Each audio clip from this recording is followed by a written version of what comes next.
Olá, bom dia, boa tarde, boa noite. Eu sou o professor Sebastião. Estou aqui para dar continuidade à aula sobre o crime de estelionato. E na aula de hoje eu vou conversar com vocês sobre as formas equiparadas de estelionato, previstas no artigo 171, parágrafo 2º, e também vou falar das causas de aumento, algumas recém-introduzidas, e também da ação penal no crime de estelionato, certo? Essa vai ser a nossa missão de hoje.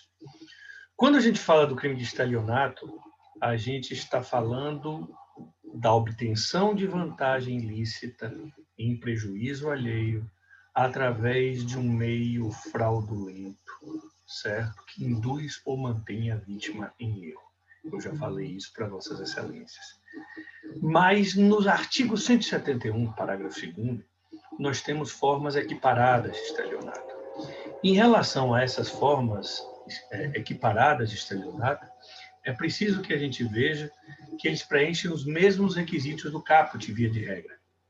Ou seja, todas as formas equiparadas que eu vou falar pressupõem obtenção de vantagem indevida, prejuízo alheio, indução ou manutenção de alguém em erro e meio fraudulento. Então, essas formas são tipos especiais de estelionato que vão ser aplicados em vez do estelionato caput, pelo princípio da especialidade. Não obstante, algumas vezes não é possível configurar uma dessas formas equiparadas, mas pode subsistir as formas do caput, ainda a título de ilícito penal, certo? É bom que isso tudo fique bem claro para Vossas Excelências. E qual é a primeira das formas de estelionato que eu vou falar para vocês? Vocês viram que teve um problema na luz há pouco, né?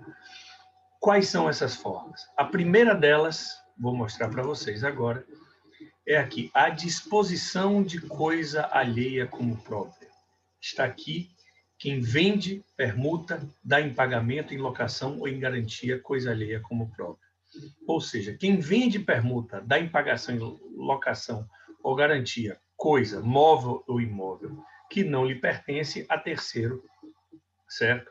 Que é um adquirente de boa-fé nesse caso. Então, o sujeito ativo desse crime é qualquer pessoa, menos o dono da coisa ou legítimo possuidor, certo? Porque o dono da coisa, ele não está vendendo coisa alheia. E o legítimo possuidor, ele estaria cometendo, na verdade, o crime de apropriação indébita, via de regra. Então, esta é a primeira situação do crime de disposição de coisa alheia como própria, certo? O sujeito passivo desse crime pode ter dois sujeitos passivos, né? O verdadeiro proprietário da coisa, certo? Porque alguém está vendendo coisa alheia como própria, mas, sobretudo, o adquirente de boa-fé. Porque, como eu disse para vocês, se alguém adquire um produto sabendo que ele não pertence a quem está vendendo, esse adquirente é de má-fé, ele poderia estar cometendo o crime de receptação e não o crime de estelionato, certo? E aí a gente tem que falar das formas previstas em lei para a prática do crime, certo? E o tipo penal fala das seguintes formas de condutas puníveis. Vou mostrar para vocês aqui. As condutas puníveis são, aqui, ó, vender, que dá a ideia de alienação onerosa, né? Permutar, que é trocar, dar em pagamento, o instrumento da dação em pagamento, dar em locação, ou seja, alugar, ou dar em garantia, ou seja, na garantia de uma dívida.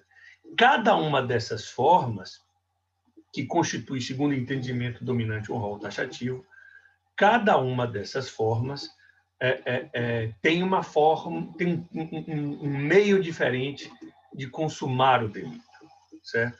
Ou seja, quando você vende, você consuma o crime de estelionato, quando você recebe o preço. Não é preciso que haja a tradição da coisa, é bom deixar bem claro, certo? Não é preciso que haja a tradição da coisa, certo? Quando você permuta, quando você recebe a coisa em troca, ou seja, uma coisa em troca da coisa que você deu, certo? Que não lhe pertencia. Dá em pagamento quando você obtém a quitação, certo? Quando você obtém a quitação. Dar em locação quando você recebe o primeiro aluguel. Embora eu possa dizer para vocês, se a pessoa recebe diversos aluguéis, eu entendo que se trata de crime único e não de crime continuado, certo? E quando se dá em garantia, ou seja, quando se obtém o crédito decorrente dessa garantia. Então, como eu estou dizendo, é um crime material que se consuma com a obtenção da vantagem indevida e o prejuízo alheio, assim como o estelionato caput, certo? É bom que fique bem claro. Há uma discussão nessa questão que se alguém furta um carro e depois aliena, ele cometeria furto e estelionato? Nesse caso, se entende que não. O entendimento dominante é que se alguém furta um carro, a venda posterior desse carro como próprio seria uma espécie de pós-fato impunível, certo? Assim, o autor do furto, que vende a coisa subtraída como própria, ele responderia pelo crime precedente, que é o crime de furto, sendo o estelionato um mero pós-fato impunível, certo? Embora há quem diga, há uma segunda corrente minoritária, que diz que o sujeito deveria responder por 2 crimes porque haveria supostamente vítimas diversas, certo? Então, essa é a primeira das formas equiparadas de estelionato. A segunda das formas equiparadas de estelionato, vou mostrar para vocês agora, já com outra corzinha de tela, é alienação ou oneração fraudulenta de coisa própria, que consiste na conduta de quem vende, permuta, dá em pagamento, dá em garantia, coisa própria, inalienável, gravada de ônus ou litigiosa, ou então um imóvel que prometeu vender a terceiro mediante pagamento em parcelas, silenciando sobre qualquer dessas circunstâncias. Então, nesse caso, o agente vende, ou seja, aliena onerosamente, permuta, troca, dá em pagamento essa quitação ou dá em garantia. Neste caso, diferentemente do inciso anterior, não é coisa alheia como própria. Ele vende uma coisa própria. Eu vende uma coisa que lhe pertence. Mas esta coisa é inalienável, gravada de ônus, litigiosa ou prometida a terceiros.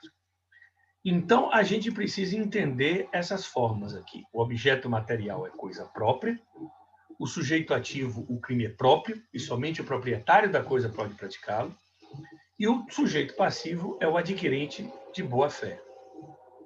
A pergunta que pode ser feita para vocês é a seguinte: pode alguém vender coisa penhorada? Pode alguém vender coisa gravada de ônus? A grande questão é que se trata de um estelionato. Então, o sujeito, por exemplo, vende uma coisa própria inalienável, ou seja, algo que não pode ser alienada por força de lei, convenção ou testamento. Alguém vende uma coisa gravada de ônus, sobre a qual pesa um direito real, em decorrência de lei ou de contrato. O sujeito vende uma coisa litigiosa, uma coisa que está sendo discutida em juízo, sem decisão definitiva, ou mesmo um imóvel prometido vender a terceiro. Todas essas modalidades, o sujeito comete um crime enganando a vítima, silenciando que se trata de coisa gravada de ônus ou coisa litigiosa. Porque, por exemplo, se eu vendo um bem hipotecado, certo? E um imóvel hipotecado, por exemplo, e silencio sobre essa circunstância, ou até falsificando um documento, que a gente viu que existem relações entre falso e estelionato na aula gravada anteriormente, o sujeito pode vender uma coisa hipotecada, mas desde que o adquirente saiba que é hipotecada, certo?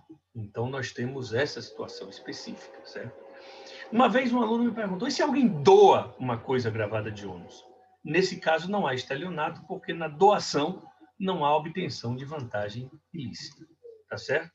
Então, nós temos essa peculiaridade para vocês, certo? É bom deixar bem claro que a lei fala. Gravada de ônus, a gente está falando de ônus real. A gente não está falando de direito processual. É bom mostrar para vocês uma coisinha aqui. Ônus é qualquer ônus real.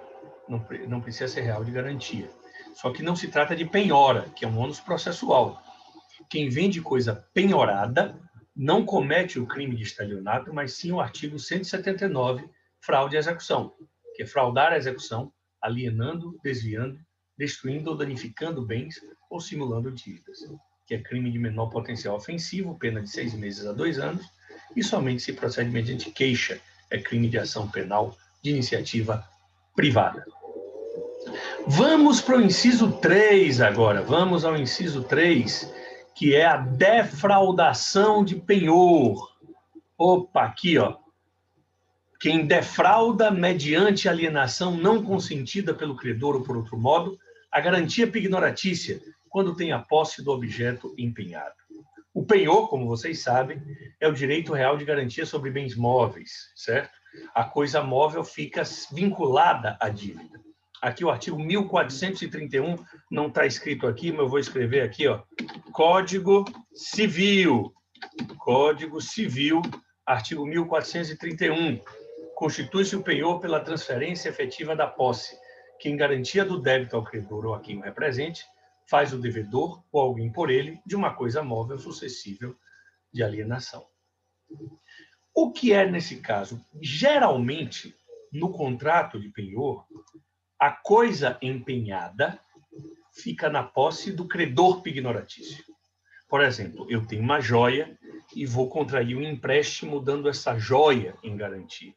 Geralmente, a joia vai ficar com o credor pignoratício. Só que existem algumas modalidades de penhor, por exemplo, algumas modalidades de penhor mercantil, em que a coisa empenhada fica com o devedor. E aí, neste caso, a coisa empenhada, certo? O devedor vende a coisa empenhada, certo? Por isso que é um crime próprio, só pode ser cometido pelo devedor que deu a coisa em garantia. E o sujeito passivo é o credor na garantia pignoratícia. E o sujeito faz o quê? Ele defrauda mediante alienação não consentida, certo? Ou por outro modo.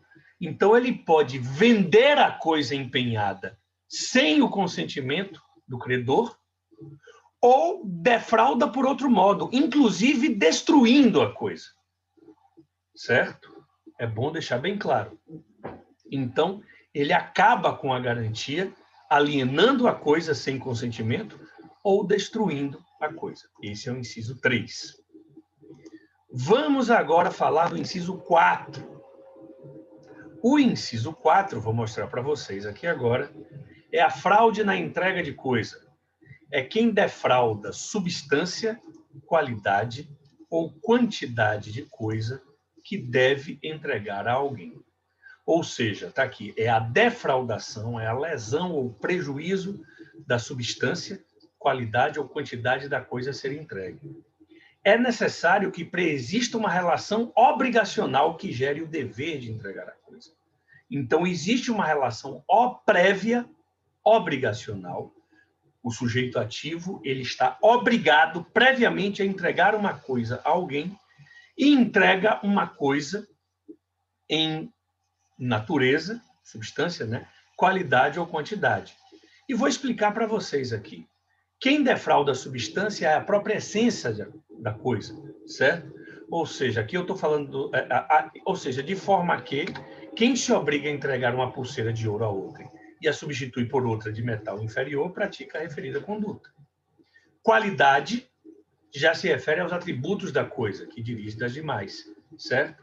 Então, por exemplo, você vende um produto, por exemplo, usado como se fosse novo, por exemplo.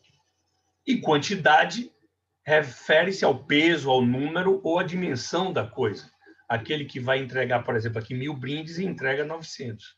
Ou seja, o sujeito entrega uma coisa diversa da que deveria ser entregue, entrega uma coisa de qualidade distinta da que deveria ser entregue, entrega um produto similar de qualidade inferior, ou entrega uma quantidade menor do que deveria ser entregue.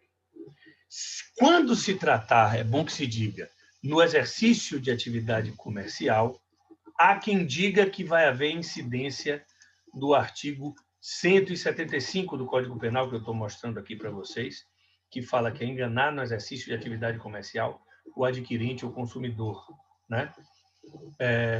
No entanto, esse artigo 175, há doutrina que diz que ele foi revogado pelo Código de Defesa do Consumidor, Lei 8.078 de 90, ou pela Lei 8.137 de 90, que no seu artigo 7º, certo? Estabelece os crimes contra as relações de consumo, certo? Nós temos aí o inciso 4º. Mais adiante, nós temos o inciso 5º.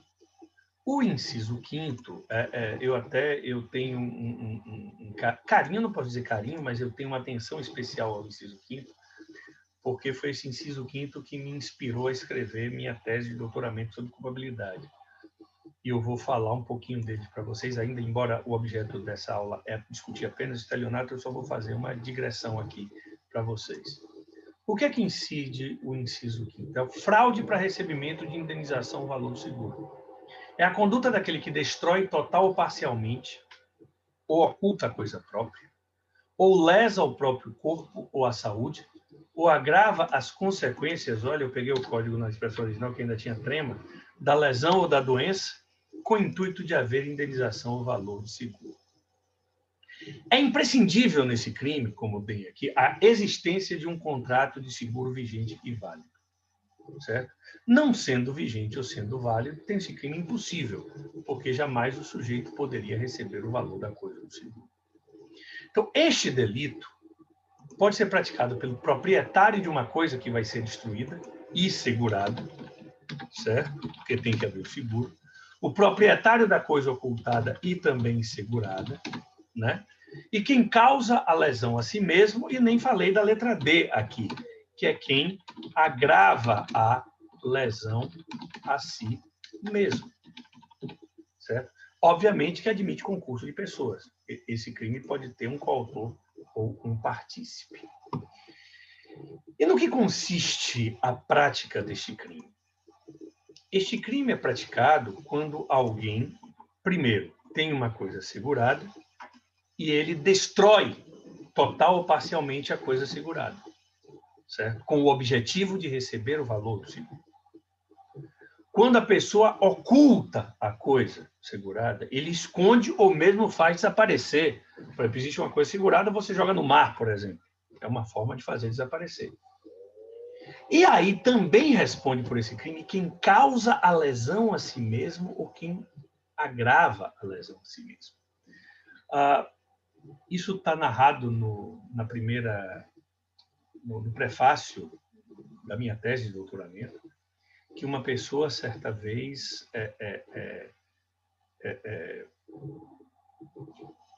cortou a própria mão para poder a indenização do seguro e foi presa em flagrante.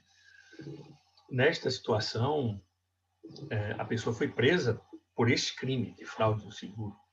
E eu sempre digo, alguém que perdeu a mão, no crime formal, certo? É bom deixar bem claro que esse crime está consumado com a mera destruição da coisa, ou com a ocultação da coisa, ou com a provocação da própria lesão em si mesmo, ou agravamento da lesão pré-existente. Então, é um crime formal, não é preciso que o sujeito receba vantagem.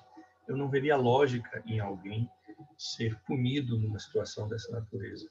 Me parece um caso, alguém que está numa situação de desespero a ponto de cortar a própria mão, por exemplo, agravar a própria lesão, me parece que se privilegia o patrimônio em detrimento da integridade física.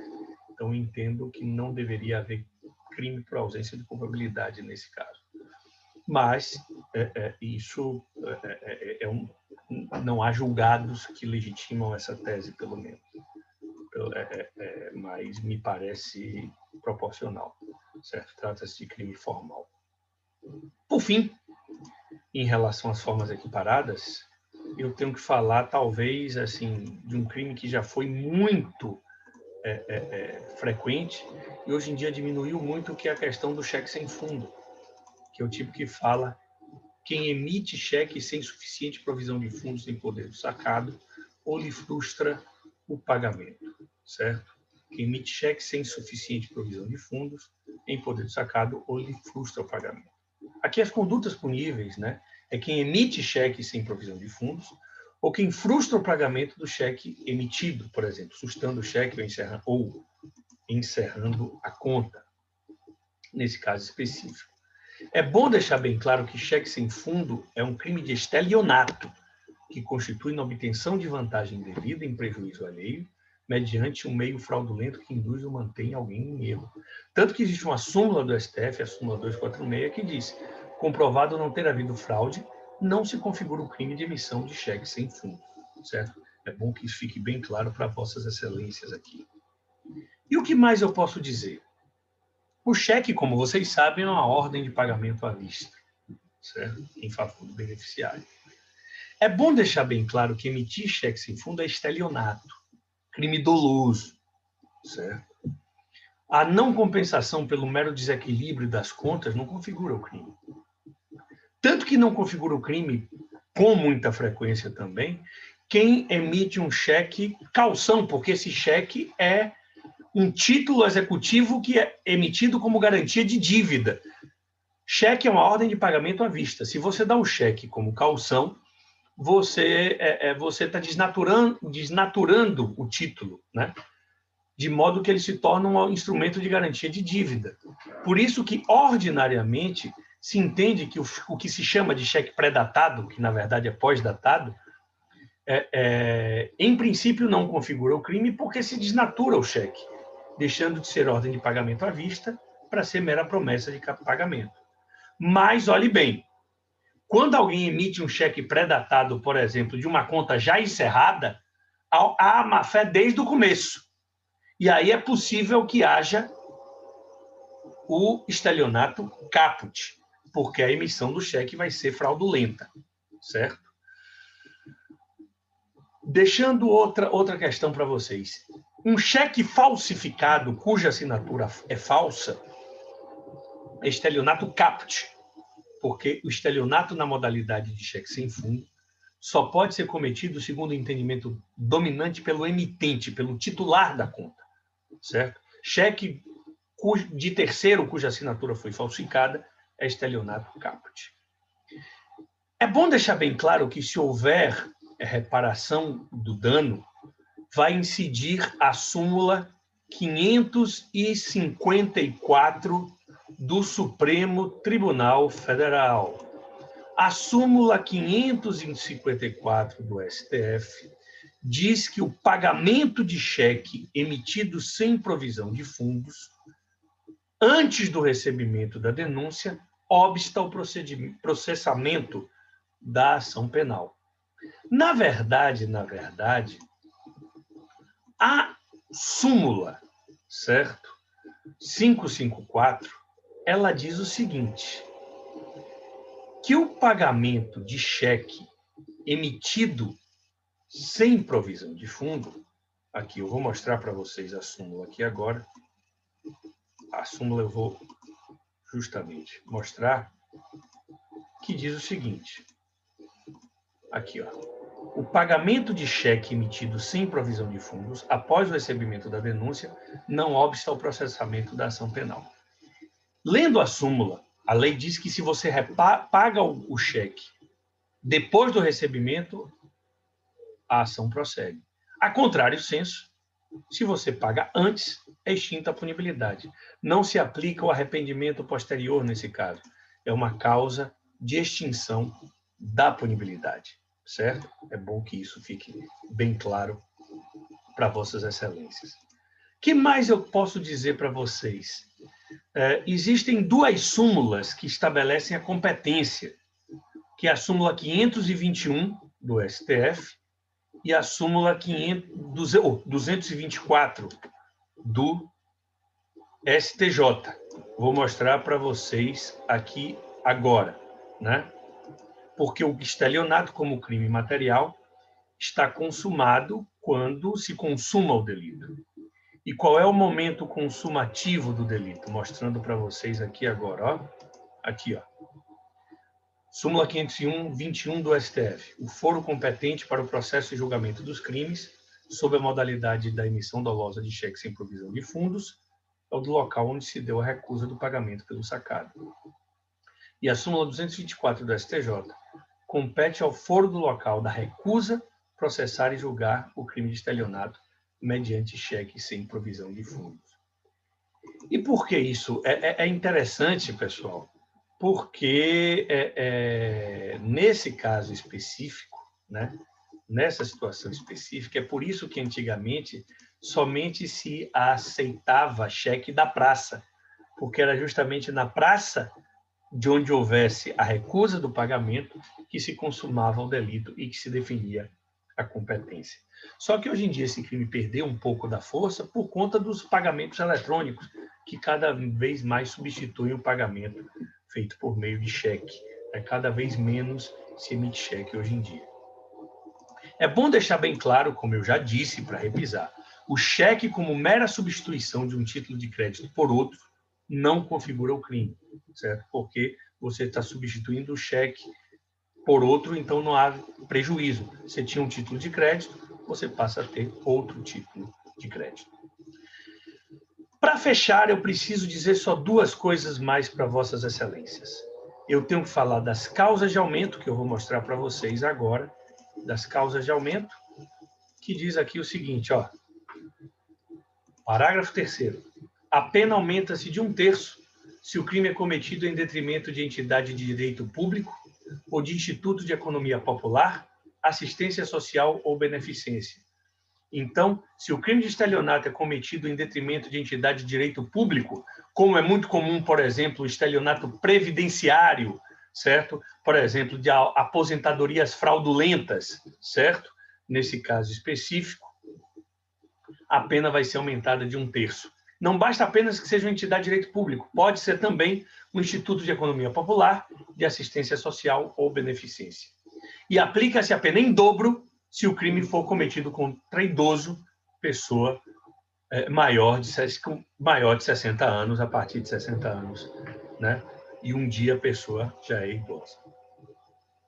E mais adiante nós temos aqui a ação penal.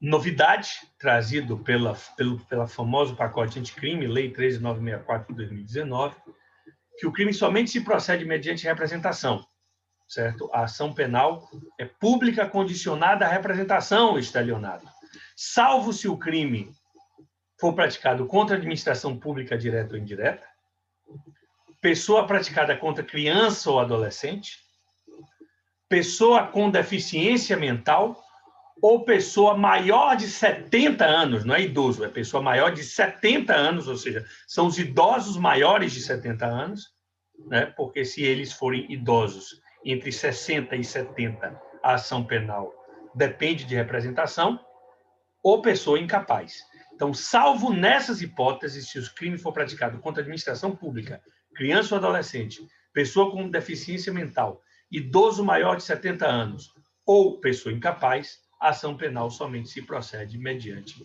representação. Então, é isso que eu tinha que dizer para vocês hoje. Um grande abraço, até a próxima aula de Direito Penal. Grande abraço para vocês.